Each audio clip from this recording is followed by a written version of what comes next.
우리 지난주에 성장하는 여주에 있는 한 교회를 탐방하게 되었습니다. 지인 목사님의 소개로 소개받은 교회인데 직접 가서 보니까 이 교회가 왜 부흥하고 성장하는지에 대한 이유를 알게 됐습니다. 몇 가지로 요약해 보면 우선 목사님이 개척을 하셨어요. 그리고 30년 동안 한결같이 꾸준히 한 교회에서 성도들과 함께 했습니다. 목사님의 열정이 60이 넘으셨는데 청년 같으시더라고요. 놀라웠습니다. 목회를 얼마나 신선하게 그리고 신나게 하시는지, 목회 재미있게 생각하는 인간이 여기 또 하나 있구나라는 생각을 가질 정도로 정말 행복하게 목회를 하셨습니다. 또 다른 하나는 새벽 예배였어요. 제가 새벽 예배가 유명하다고 그래서 탐방하면서 새벽 예배까지 가봤습니다. 100여 명이 우리 교회처럼 모이는데 장로님들이 한 분도 안 빠지고 새벽 예배를 하세요. 그래서 제가 목사님한테 혹시 광고하셨냐고 그랬더니 아니래요. 원래 그렇게 모인다고 합니다. 그 교회 새벽 예배의 특징은 아멘이었어요.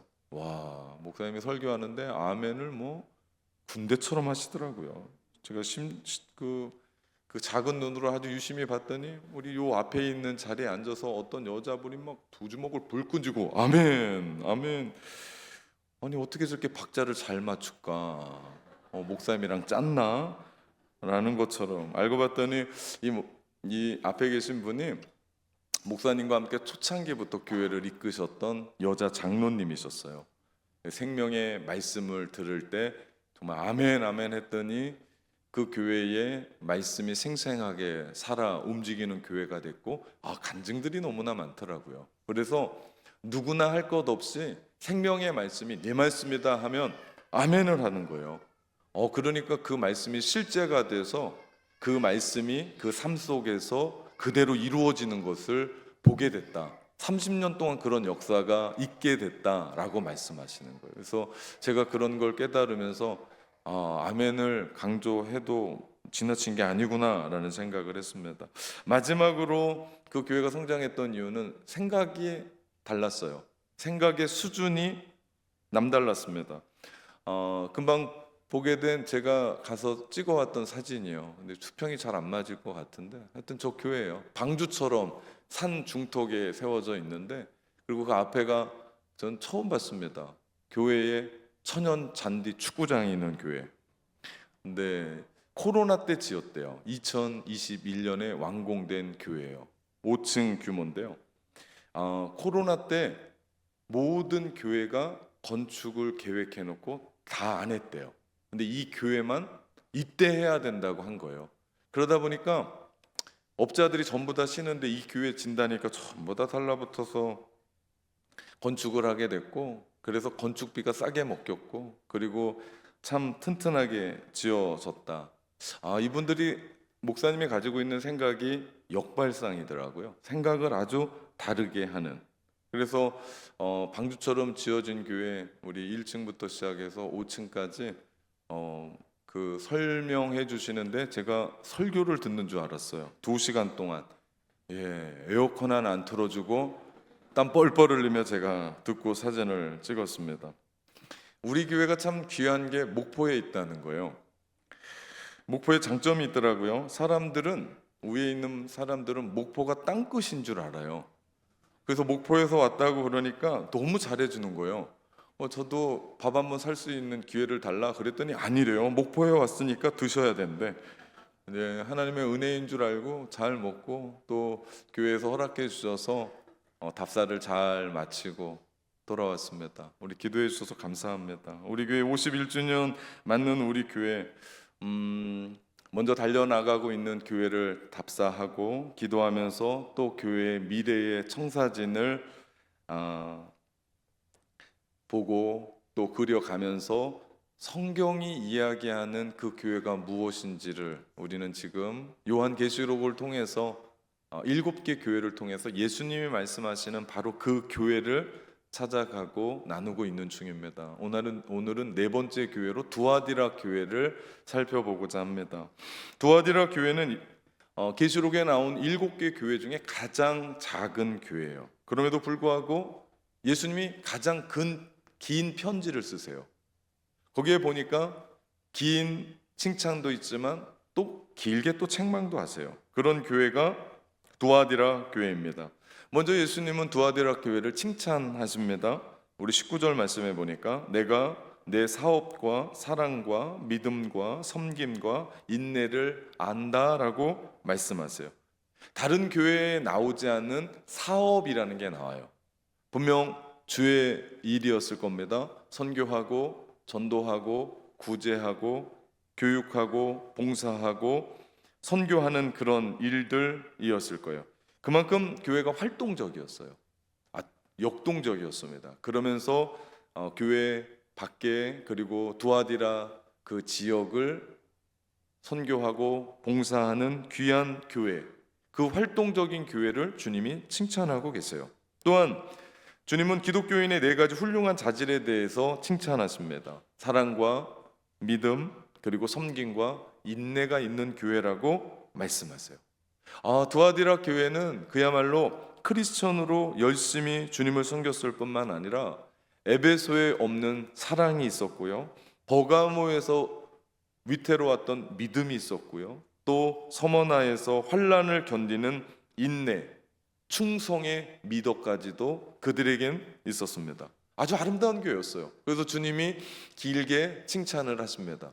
그런데 이 아름다운 공동체에 독초가 자라기를 시작했습니다. 교회 안에 악한 것이 둥지를 튼 거예요. 편지는 이렇게 이어집니다. 20절 말씀. 그러나 내게 책망할 일이 있노라. 자칭 선지자라 하는 여자 이세벨을 내가 용납함이니 그가 내 종들을 가르쳐 꾀어 행음하게 하고 우상의 재물을 먹게 하는도다 말씀합니다. 여기서 이야기하는 자칭 여선지자입니다. 선지자가 아니에요.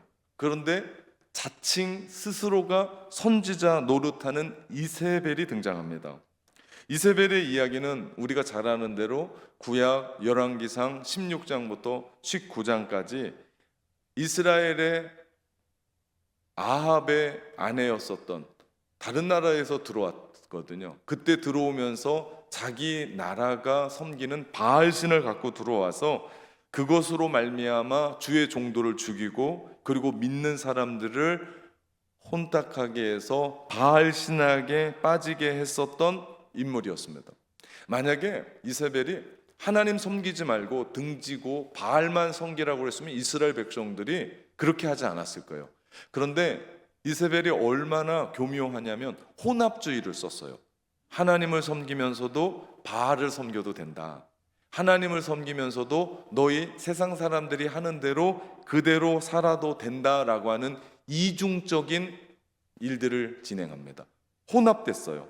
여호와가 참신인지 바알이 참신인지 사람들이 헷갈리기를 시작한 거예요. 분별이 안 되는 거예요. 그만큼 혼합주의 형태를 가졌던 그 당시의 신앙이었는데 지금 두아디라 교회에 침투해 들어온 이세벨이라고 하는 자칭 선지자, 괴악한 세력에 의해서 심지어는 주의 종들까지 흔들리고, 그러니 성도들이 흔들리고 배교하고 변절되는 것은 시간 문제였습니다. 이세벨이라고 하는 그것이 한 여인인지 혹은 한 세력인지는 구분할 수가 없어요. 그런데 구약 시대에 이세벨처럼 행동했었던 그들이 지금 두아디라 교회에서 그대로 행동하고 있다는 거예요. 성경학자들은 얘기합니다. 두아디라 도시가 크지는 않지만 자주색, 옷감, 염색 기술을 발달해서 상업도시로 번성했다고 얘기합니다.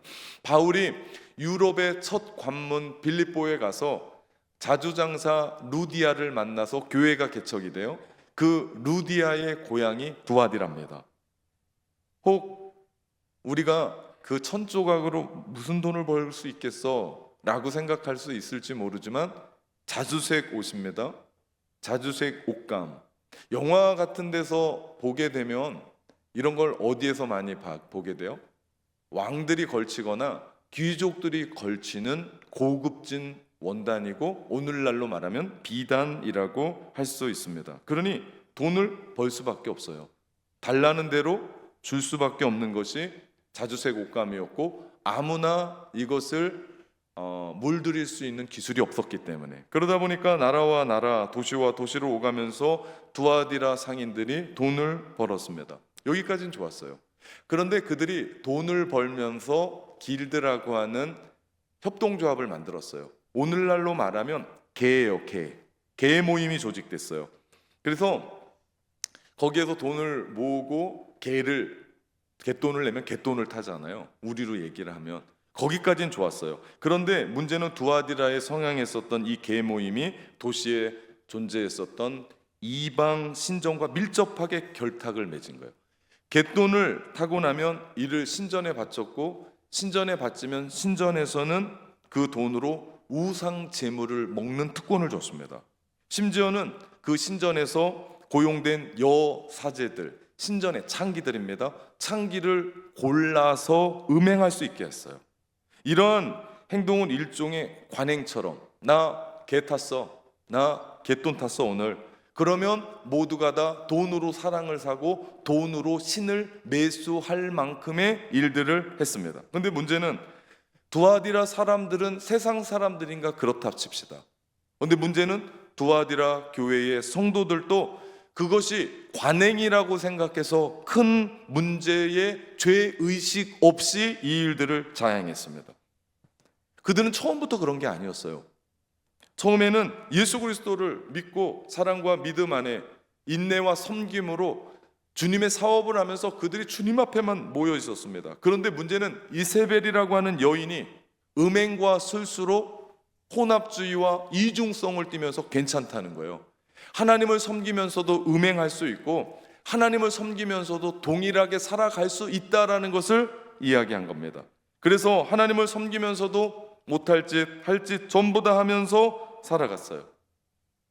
그러니까 그들 마음 가운데는 헷갈리는 거예요. 그러면서 어떻게 돼요? 자연스럽게 신앙에서 떠나가고 변절되기를 시작했습니다. 그렇게 되자 큰 문제가 생겼습니다. 그것은 교회의 거룩을 잃어버렸어요.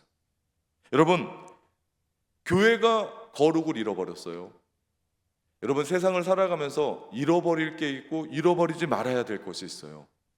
그런데 교회의 표지인 거룩을 잃어버렸다면 여러분 그 교회 가겠습니까? 성경은 거룩에 대해서 참 많이 강조해요. 거룩은 하나님의 뜻입니다. 하나님의 목적이에요. 거룩은 하나님이 우리를 선택한 목적이라고 또 얘기해요. 에베소서 1장 4절 말씀해 보니까 곧 창세전에 그리스도 안에서 우리를 택하사 우리로 사랑 안에서 그 앞에 거룩하고 흠이 없게 하시려고 우리를 선택했대요.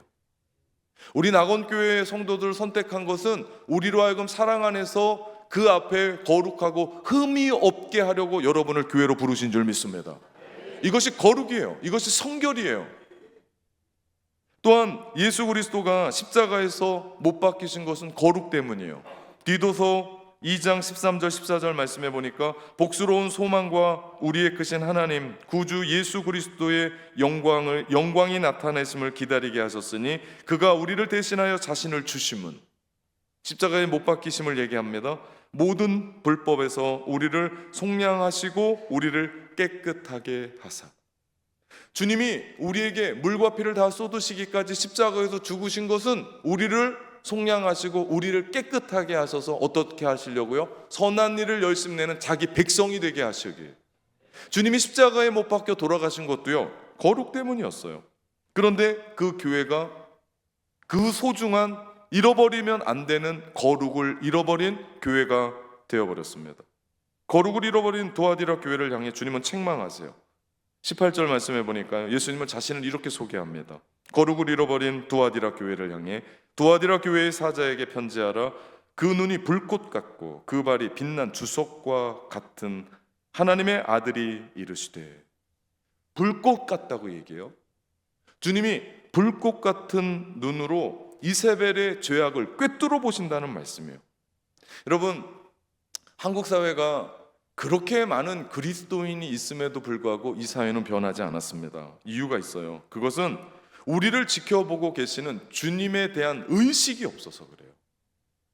만약에 내가 그런 행동을 하고 그런 말을 하고 내가 그런 생각을 품고 있고 그런 모습을 주님이 보신다고 생각하면 우리의 삶의 태도와 우리의 삶의 모습이 그렇게 될 수 있겠습니까? 주님이 우리를 보시는데 거짓말을 해요? 주님이 우리를 보는데 사기칩니까? 주님이 우리를 보는데 등쳐먹습니까? 말도 안 되는 얘기잖아요. 구약의 요셉처럼 그가 아버지의 아들로 있었을 때 종의 보디발의 종으로 팔려갔을 때 그가 감옥에 있을 때도 그는 한결같이 코람되어 하나님 앞에서의 삶을 살았기 때문에 그는 유혹 앞에서도 죄악 앞에서도 늘 한결같이 국무총리 앞에서도 국무총리가 되어서도 그는 늘 한결같이 하나님 앞에서 하나님을 의식하며 그의 삶을 살아냈기 때문에 그의 삶을 한결같았어요. 여러분, 종종 사람들이 믿음의 문제와 행위의 문제가 다르다고 생각하는 경향이 있습니다. 그렇지 않아요. 믿음은 좋은데 영 윤리에 합당하지 않는 삶. 여러분, 예전에는요, 제가 어렸을 때는요, 교회가 세상을 걱정했어요. 그래서 세상을 위해 기도했습니다. 그런데 요즘은 어떻습니까? 되려 세상이 교회를 걱정하는 이상한 세상이 됐어요. 왜 그렇습니까? 우리가 거룩을 잃어버린 거예요. 우리가 성결을 잃어버린 거예요. 그래서 예수님이 산상수훈에서 얘기한 것처럼 소금이 제 맛을 잃으면 그거 어디다 쓰겠냐, 밖에 던지어 밟힐 뿐이다라고 말씀하시는 주님의 엄중한 경고를 우리는 들어야 돼요. 예, 중요한 건 우리의 믿음이요, 우리의 행동을 만들어가요. 믿음이 개떡 같잖아요. 그럼 행동도 개떡 같아요. 다르지 않아요. 행동은 그렇게 하면서 난 믿음 있노라고 천만의 만만의 말씀이에요. 착각입니다. 없는 거예요.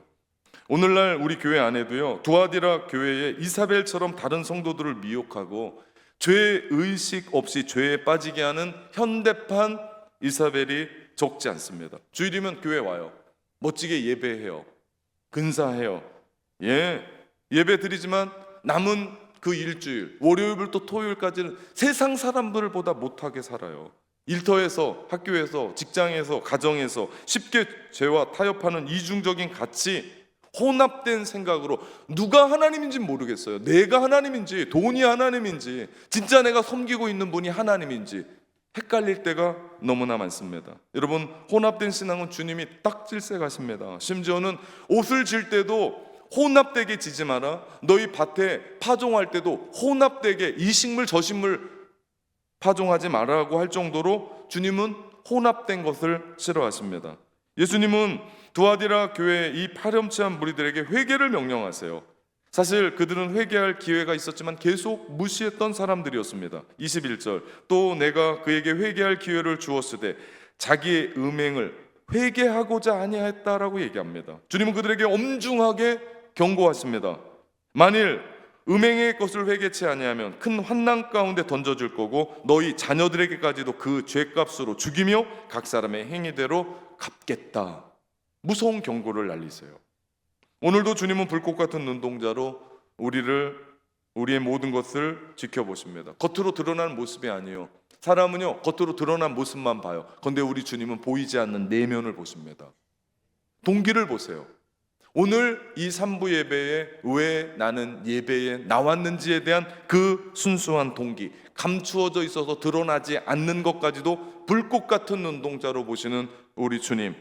우리 주님은 불꽃 같은 눈동자로 우리의 은밀한 죄, 감추어져 있는 죄, 부끄러운 죄, 부지 중에 지었던 죄, 혹은 의도적으로 지었던 모든 죄를 분별하십니다. 그런데 우리는 그렇게 죄 지으면서도 아무런 일이 우리 삶 가운데 일어나지 않으니까 마치 그것이 하나님의 뜻인 줄 알고 내가 옳은 길 가고 있다라고 착각합니다. 여러분, 그렇지 않아요.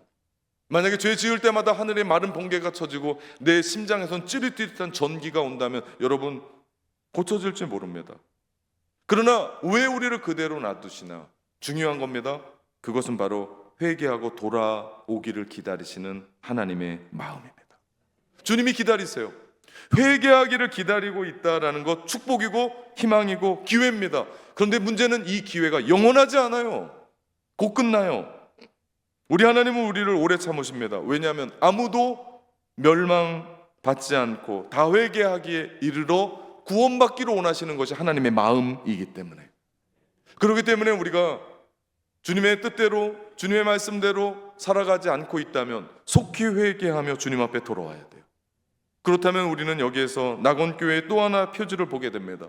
에베소 교회를 보면서 우리는 사랑의 표지를 보았습니다. 서머나 교회를 보면서 우리는 충성이라는 표지를 보았어요. 버가모 교회를 통해서 우리는 진리라고 하는 표지를 보았습니다. 우리는 두아디라 교회를 통해서 우리는 또 하나의 교회의 표지를 보게 되는데 그것이 거룩입니다. 두아디라 교회, 거룩은 우리의 삶과 성품을 이야기합니다. 우리를 거룩하게 하는 것은 하나님의 뜻이기에 사단은 어떻게 하도록 그 거룩을 막아요. 어떻게 하든지 우리를 유혹해요. 그래서 죄에 빠지게 술수를 씁니다. 기회를 봐요. 틈을 타요. 그 전까지만 해도 교회를 핍박했습니다. 억울하게 만들었습니다. 박해를 당하게 했습니다. 그런데 이제는 사단이 교회에게 유혹해서 거룩을 잃어버리게 합니다. 거룩을 잃어버린 교회, 이게 오늘날 우리들의 교회 아닙니까? 거룩을 잃어버린 목사, 거룩을 잃어버린 성도, 그래서 세상 사람들이 교회를 되려 걱정하는 거 아닙니까? 사단은 두아디라에서 이사벨이라는 여인을 통해서 음행과 술수로 그들을 타락하게 만들었어요. 현대판 이세벨이 오늘날 교회를 쥐고 흔들고 교회를 타락하게 만들고 성도들의 신앙을 변절되게 만들더라. 주님이 원하시는 바로 그 교회의 표지는 거룩입니다. 진짜 성도의 표지는 거룩으로 다시 돌아가는 겁니다. 우리가 다 거룩으로 다시 돌아가기 위해서 우리가 할 수 있는 길은 한 가지 길밖에 없어요. 그것은 주 예수 그리스도의 이름으로 회개하는 겁니다. 예수 그리스도의 십자가의 보혈로 우리가 하나님 앞에 회개하게 될 때 주님은 우리를 용서하시며 다시 거룩의 삶으로 이끌어 갈 줄 믿습니다. 우리가 세상의 기준을 회개해야 돼요. 이중성을 회개해야 돼요. 혼합되어 있는 부분을 회개해야 돼요. 교회와 가정과 일터에서 다른 얼굴로 생활했었던 우리를 회개해야 됩니다. 은폐했었던 죄를 회개해야 돼요. 이것만이 우리의 낙원교회 그리고 낙원의 성도로 바로 서로 가는 길인 줄 믿습니다. 물론 두아디라 교회의 이세벨의 그 독에 전부 다 감염된 건 아니에요. 감염되지 않았던 소수의 사람들이 있었습니다. 24절, 이 교훈을 받지 아니하고 소위 사단의 깊은 것을 알지 못하는 자들이 있었다라고 얘기합니다. 두아디라에서는요, 자기를 더럽히지 않은 남은 자들이 있었습니다.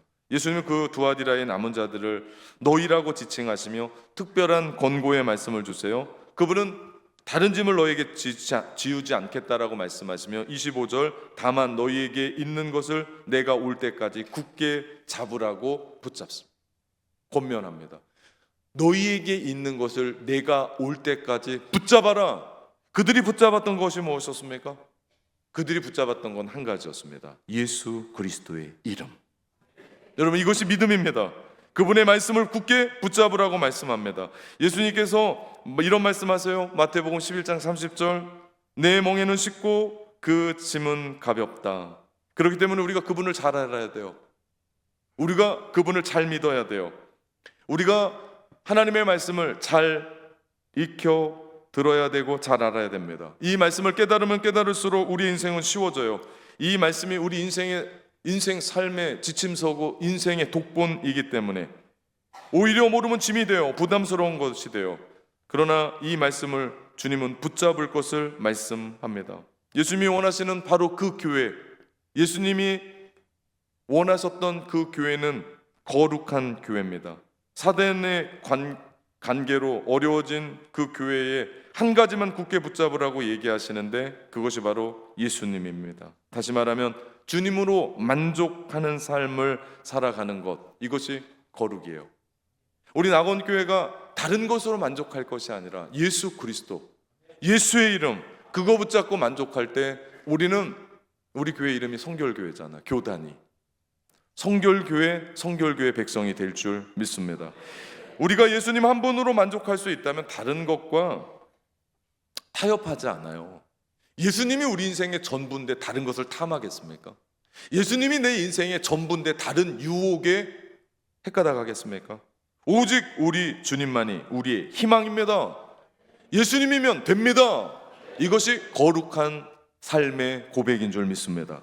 이 삶이 우리 공동체 그리고 저와 여러분의 삶에 채워진다면 교회는 거룩한 공동체, 우리들은 성결교회를 다녀서가 아니라 이런 삶을 살아갈 때 우리는 성결한 백성으로 주님 앞에 서게 될 거고 주님 앞에서 칭찬받게 될 줄 믿습니다.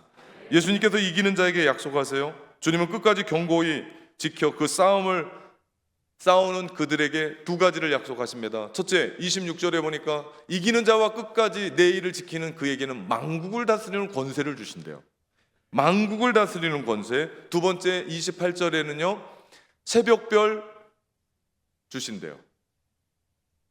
오늘 이야기하는 이기는 자, 즉 땅에서 욕망을 다스릴 줄 아는 자, 세속을 이기고 거룩을 지켜나가는 자, 혹 넘어져고 혹 내가 죄에 걸려 넘어짐에도 불구하고 회개하여 속히 서 있는 그들에게 만국을 다스리는 권세, 권세는 통치권입니다. 지배권입니다. 주님의 말씀을 지키며 악에게 승리하는 사람들은 만국을 다스리는 권세를 주리라.